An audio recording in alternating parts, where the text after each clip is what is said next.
What's up guys, welcome back to Fancy Goldfish Fanatics. Today you may notice we have finally got some plants in our overhead plant filter. So today I'm going to be doing an update on that and how we added the plants into the planter. So make sure you stay tuned to find out more.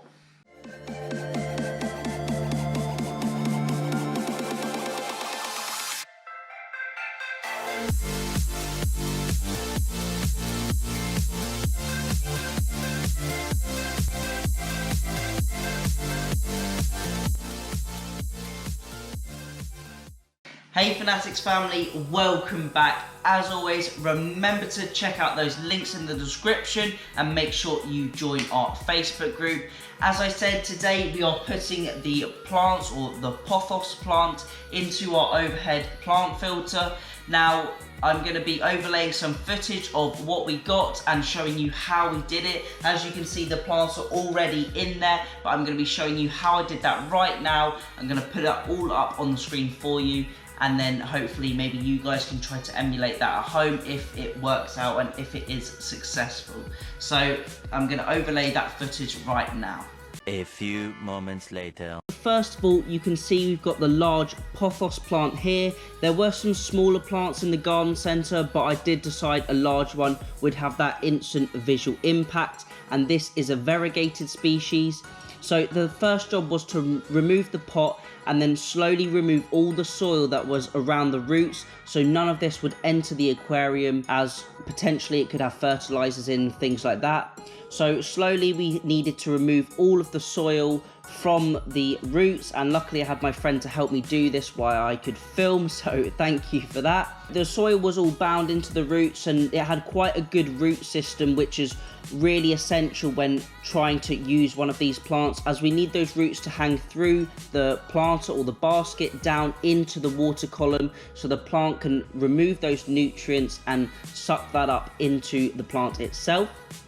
We also decided that it was best to split the plant into three, so we had one central plant that could stay within one of the pots, and then two plants either side where the roots would dangle into the water. Using some warm to lukewarm water was really helpful in removing the soil from the root base and the root ball, and meant that we could also divide the plants quite easily, and it washed loads of that soil away, so it just made the process much easier. So I would definitely advocate doing that if you were going to do this process. As you can see now, the soil has really come off and there isn't too much soil left. We've removed as much as possible, and now we're just removing any fine bits that have been left over, because there is quite a heavy root system on this plant, and I assume on many pothos you will have a really good root system, as this will be perfect to go into the water. So just removing all that soil is best so we don't get that into the aquarium itself. And then we also wanted to divide the plant again, so we had those three plants. As you can see, I put a little bit of alpha grog into the bottom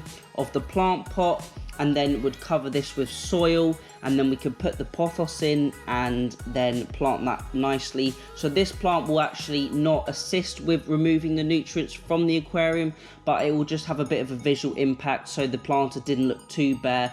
And as the plants spread out, that will create that nice full look, but I wanted to have the planter look quite even to start with, so that is why I chose for this option. Then we started to put the roots through those drilled holes I'd made in the planter. If you want to know how I did that, then you can check out the video I did on it about 4 weeks ago. We wanted those roots to go down through the holes so they could easily get into the water and start to grow and populate that area. So we removed all of the alpha grog back from the corners so we could push all those roots as far down into the holes as possible, and then pushed all the alpha grog back, and now you can see the final product. It does look a little bit bare, but as those plants hopefully grow, they will conjoin together, and you can see those big root masses coming out the bottom that will go down into the aquarium and suck up all of the nutrients. So as you saw, it wasn't too difficult to get that pothos into the planter, and I've really liked the look of it. It looks really nice, although maybe it would have looked better with 2 or even 3 plants to really get that full look across the planter. I'm really happy with how it went, and it was really pretty cheap and effective to do. Now, I'm not sure if the plants are going to survive. That's going to be a bit hit or miss, and we're going to see how they do. As you saw, the roots are in the water on both sides, and hopefully, I'm really hoping that they will come and root down into the water, provide a bit of cover, maybe come over the surface a little bit, who knows. And I'm really hoping those plants are going to thicken out, really grow over that planter, start to sort of drape down the sides of the tank, down the back, maybe come across, and hopefully it's going to look really natural and really break up the side of the tank and sort of blend it in a little bit more, and fingers crossed that will work.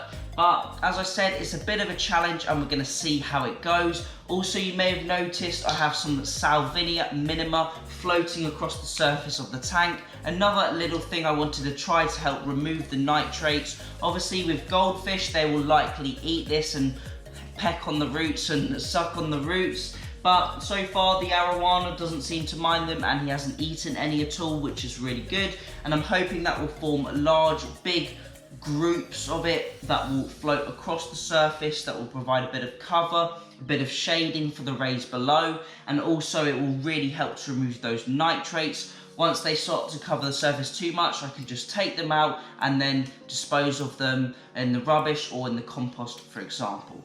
So that's it for this video. Quite a quick one on the pothos, and finally we got it done. I'm sorry that took so long. It was such a long wait. I'm so sorry about that, but we've got it done.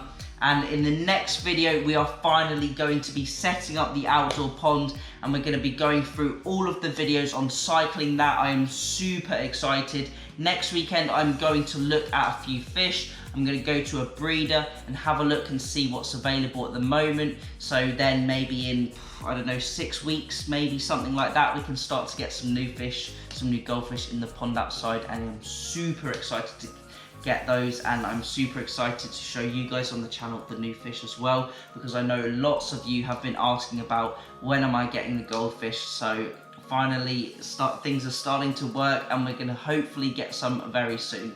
So thank you for watching. As always, remember to keep those water changes up, and happy fish keeping.